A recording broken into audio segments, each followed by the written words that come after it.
आणि आता थेट जाऊयात रायगडमध्ये नेमकी काय परिस्थिती आपण पाहतोय। रायगड जिल्ह्यातील पेण शहरात आज पहाटेपासूनच घरगुती गॅस सिलेंडरसाठी नागरिकांची मोठी गर्दी पाहायला मिळाली आहे। गॅस एजन्सी समोर सिलेंडर घेण्यासाठी भली मोठी रांग लागली होती। गॅस तुटवड्याच्या चर्चांमुळे नागरिकांमध्ये चिंतेचं वातावरण निर्माण झालंय आणि त्या पार्श्वभूमीवर रायगडमधील पेण या ठिकाणी नागरिकांनी गॅस एजन्सी समोर मोठ्या प्रमाणात गर्दी केली आहे। दरम्यान या परिस्थितीचा आढावा आमचे प्रतिनिधी सचिन कदम यांनी घेतलाय, आपण पाहूया।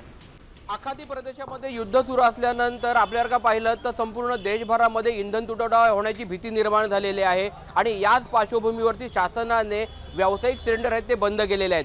त्यानंतर आपण जर का पाहिलं तर घरगुती सिलेंडर मिळणार नाहीत या भीतीने मोठ्या प्रमाणामध्ये जे ग्राहक आहेत ते आपल्याला या ठिकाणी रस्त्यावर आलेले पाहायला मिळतात। आपण आता रायगड जिल्ह्यामधल्या पेण शहरामध्ये आहोत। या ठिकाणी पाहिलं तर सिलेंडर घेऊन मोठ्या प्रमाणात जे घरगुती ग्राहक आहेत हे रस्त्यावर उभे असलेले दिसत आहे।